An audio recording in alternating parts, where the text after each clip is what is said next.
Night breezed slowly over the glass city. From above, the lights look like stars trapped on the ground. But on the outskirts, between broken houses and forgotten streets, silence has a different weight, a silence that still carries her name.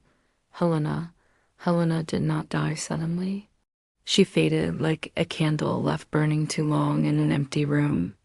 People spoke her name the way one recalls a dream, beautiful but unsettling.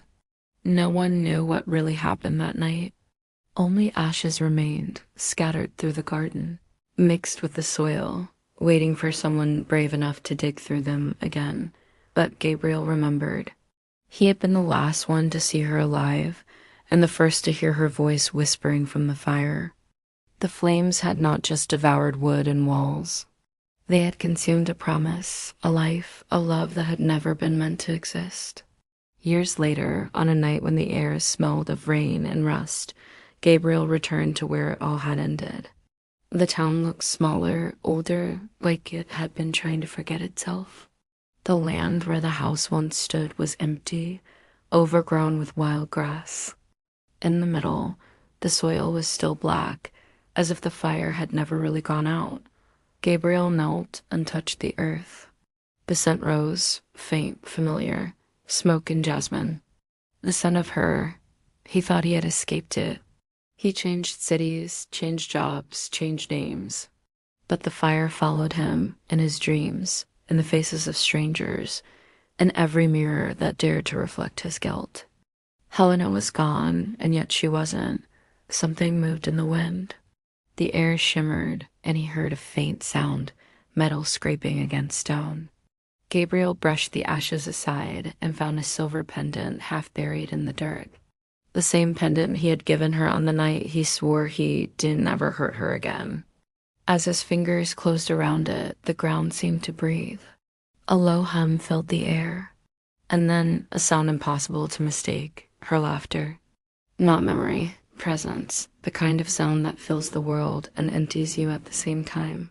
Gabriel rose to his feet, eyes searching the shadows. The laughter drifted ahead, light as smoke, pulling him toward the far edge of the field, where the fire had started. The air there was colder, heavier, and for a heartbeat, time itself seemed to stop. She was standing there, or something shaped like her.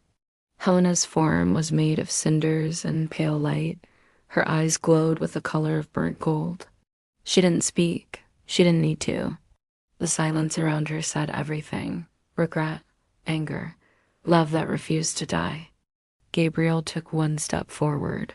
"I'm sorry," he whispered. The air trembled. The ashes lifted from the ground, swirling between them. Her shape began to blur, the light breaking apart into fragments that danced in the wind. He reached out, but his hand passed through her, warmth, then cold.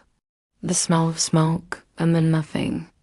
Just a whisper carried by the wind, soft and fragile. "You burned everything, Gabriel. Even me."